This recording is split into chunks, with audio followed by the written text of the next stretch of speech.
गांव की जिठानी। शांति अपने दो बेटों अर्नव और आरुष के साथ शांति से जीवन बिता रही थी, लेकिन शांति के पति सोहन से उसकी कभी कभार थोड़ी अनबन हो जाती थी। एक दिन शांति रोज की तरह सुबह का खाना बना रही थी, तभी दरवाजे की घंटी बजी। घंटी की आवाज सुनकर वो दरवाजे की ओर जाते हुए कहती है, अरे आती हूँ, कौन है, सब्र करो। शांति दरवाजा खोलती है तो देखती है कि उसके जेठ मोहनदास सामने खड़े होते हैं। वो सक पकाकर अपना घूंघट करती है और पैर छूकर कहती है, आइए आइए जेठ जी। कैसी हो शांति? जी मैं तो बिल्कुल ठीक हूँ, सब आपकी मेहरबानी है भाई साहब। शांति और मोहनदास की बातें सुनकर शांति का पति सोहन और उसके दोनों बेटे बाहर आ जाते हैं। अरे भैया राम राम, कैसे हो आप? राम राम भाई। अरे शांति, ऐसे खड़ी खड़ी क्या देख रही हो? चाय कॉफी कुछ लेकर आओ, भैया आए हैं। शांति तेजी से रसोई की ओर आगे बढ़ती हुई कहती है, अरे मेरी माँ, गेट खोलने के चक्कर में मेरे तो चावल ही जल गए।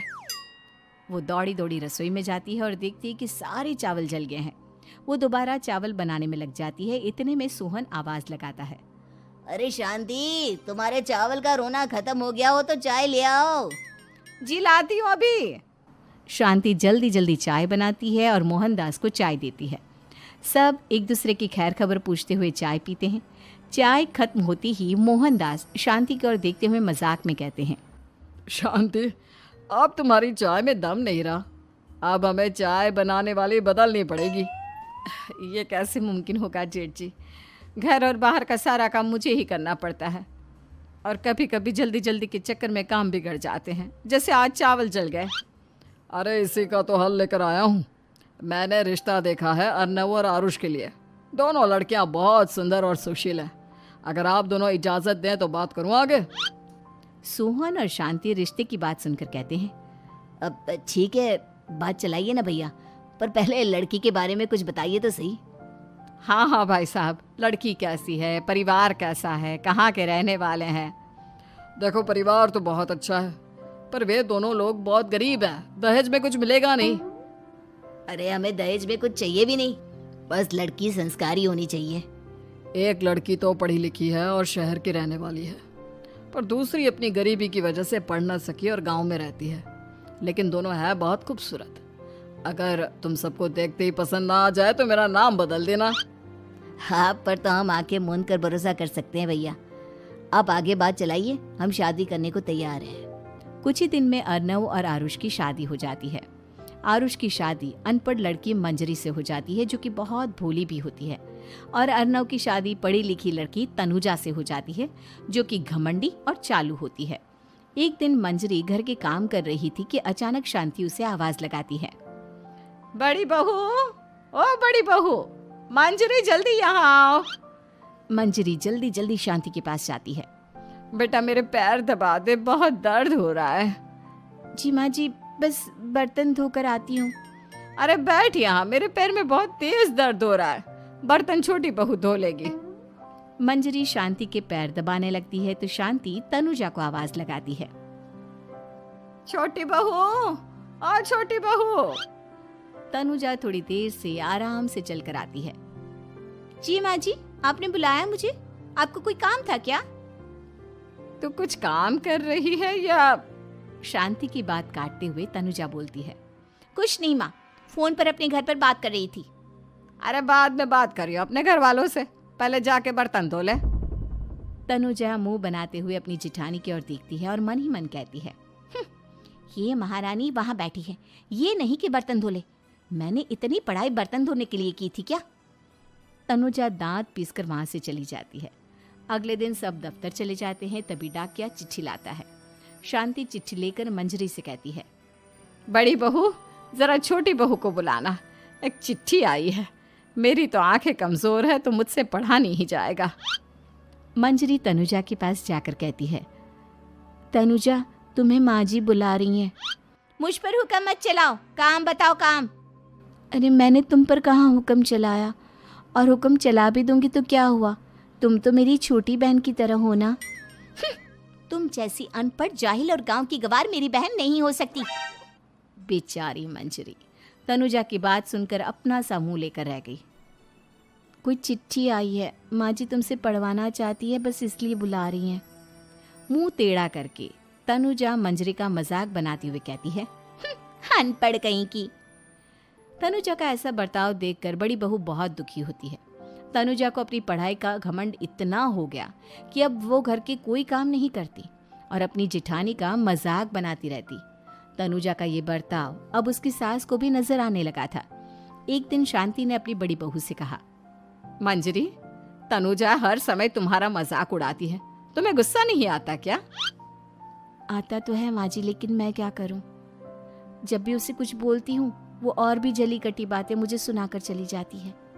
मैं उसे अपनी छोटी बहन की तरह प्यार करती हूँ, लेकिन उसके दिल में मेरे लिए कोई इज्जत नहीं। बहू, तूने वो कहावत सुनी है, जुल्म करने वाले से ज्यादा जुल्म सहने वाला अपराधी होता है। मंजरी अपनी सास का इशारा समझ जाती है। वो अपनी देवरानी को सबक सिखाने की ठान लेती है और एक दिन शांति अपनी दोनों बहुओं के साथ बैठी थी तो शांति अपनी बड़ी बहू से पूछती है, अरे बहू, शाम होने को है, कुछ सोचा है क्या बनेगा खाने में? माँ जी, मेरे तो सर में बहुत दर्द है आज। मेरी प्यारी देवरानी ही कुछ अंग्रेजी खाना बनाकर खिलाएगी। सुना है पढ़े लिखे लोग अंग्रेजी खाना बहुत अच्छा बनाते हैं, क्यों तनुजा? इतना कहकर मंजरी अपनी सास की ओर देखकर मुस्कुरा दी। तनुजा अपनी तारीफ सुनकर बहुत खुश हो गई। इतने में शांति कहती है, ये तो सच बात है छोटी बहू, ये तो मैंने भी सुना है। हम भी पक गए हैं बड़ी बहू के हाथ का खाना खा खा कर। तनुजा, तुम्हारी माँ भी तो तुम्हारे खाने की बहुत तारीफ करती हैं। आज हमें भी खिला दो कुछ अच्छा सा बनाकर। शांति की बात सुनकर छोटी बहू और आसमान पर चढ़ गई, पर उसे ये कहाँ पता था कि उसकी सास और जेठानी उसे सबक सिखाना चाहती हैं। तनुजा अपनी तारीफ सुनकर खुश तो बहुत होती है, पर सोचने लगती है, मुझे तो कैसा भी खाना बनाना नहीं आता। अब मैं क्या करूंगी? अगर मैंने इनको सच बता दिया तो मेरी सारी इज्जत मिट्टी में मिल जाएगी। अरे छोटी बहू, क्या सोच रही हो? खिलाओगी ना अपने हाथ का अंग्रेजी खाना? छोटी बहू हाँ में सर हिला देती है। अचानक से उसके दिमाग में एक आइडिया आता है। मैं इंटरनेट से देखकर कुछ बना लेती हूँ, मेरी वाहवाही पूरे घर में हो जाएगी। मुझे कौन सा रोज रोज बनाना है। माँ जी, आज आप सबको ऐसा खाना खिलाऊंगी, ऐसा खाना खिलाऊंगी कि। इतने में शांति छोटी बहू की टांग खींचते हुए कहती है कि पता नहीं कैसा खाना खिलाओगी। ए ऊपर वाले, हमारी रक्षा करना। इतना बोलकर शांति और मंजरी दोनों जोर जोर से हंसने लगते हैं। अब तनुजा रसोई घर में चली जाती है और खाने की तैयारी करने लगती है, पर उसे रसोई घर की चीज़ों के बारे में तो कुछ नहीं पता। जैसे तैसे सारी चीज़ें निकालती है और इंटरनेट पर देखकर खाना बनाती है। कुछ ही देर में सब लोग घर आ जाते हैं। अरे सुनते हो, आज का खाना हमारी छोटी बहू बना रही है। अरे वाह, आज तो फिर कुछ अंग्रेजी खाना खाने को मिलेगा। कुछ ही देर में खाना बन जाता है तो छोटी बहू सबका खाना लगा देती है। इतने में बड़ी बहू कहती है, क्या बात है देवरानी जी, आज तो बहुत अच्छी खुशबू आ रही है। ये बात तो सही कही बड़ी बहू तूने, खुशबू तो अच्छी है। ऐसी खुशबू तो मेरे खाने में भी नहीं आती। सब मिलकर छोटी बहू की बहुत तारीफ करते हैं और छोटी बहू 7वें आसमान पर बैठ जाती है। अब सभी खाना खाते हैं। जल्दी जल्दी दो, अब तो मुंह में पानी आ रहा है। हाँ हाँ, मुझसे भी नहीं रुका जा रहा। जैसे ही सोहन एक निवाला खाता है तो उसकी आंखों से पानी आने लगता है। ये देखकर शांति सोहन से पूछती है, क्या हुआ जी, खाना इतना अच्छा बना है कि आंखों से पानी आ गया?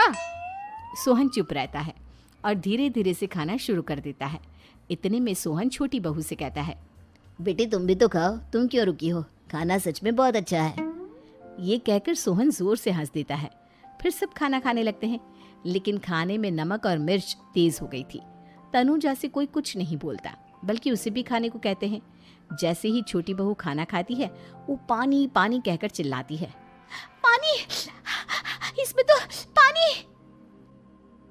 ये खाना तो सच में इतना अच्छा बना है कि हमारे साथ साथ देवरानी जी भी इसके स्वाद को कभी नहीं भूल पाएंगी। सही कहा बहू। तनुजा को अपनी गलती का एहसास हुआ और उसने अपनी सास से कहा, माँ जी ये मेरी गलती नहीं है, इंटरनेट पर दिखाया था कि 4 चम्मच नमक और मिर्च डालने हैं। अब मंजरी को भी मौका मिल गया और उसने तनुजा पर तंज कसा। नाच न जाने आंगन टेढ़ा, हर जगह अपनी पढ़ाई दिखाती हो, दूसरों का मजाक उड़ाती हो। अब पता चला ना, हर चीज़ में पढ़ाई काम नहीं आती। और तुम तो शहर में रही हो, तुम्हें तो मुझसे भी अच्छा खाना बनाना आना चाहिए ना। बेटा, अगर तूने ठीक से सब सीखा होता तो आज तुझे शर्मिंदा नहीं होना पड़ता। बात शहर या गांव की नहीं होती। मंजरी गांव से आई है, लेकिन उसे घर का काम करना और खाना बनाना सब अच्छी तरह से आता है। तुम शहर में रही हो, तुमने ये सब क्यों नहीं सीखा? छोटी बहू सर नीचा कर सबसे माफ़ी मांगती है और बहुत शर्मिंदा होती है। दीदी मुझे माफ़ कर दो, मैंने आपको बहुत बुरा भला कहा, पर आपने मुझे हमेशा ही माफ़ किया। आज मुझे अपनी गलती का एहसास हो गया है। अब दोनों बहुएं मिलकर घर का काम करने लगी और एक दूसरे को अपने गुण बांटने लगी। मंजरी ने अपनी देवरानी को खाना बनाना और घर का काम करना सिखाया, वहीं तनुजा ने भी अपनी जिठानी को पढ़ना लिखना सिखाया। शांति और सोहन ऐसी बहुएं पाकर बहुत खुश थे।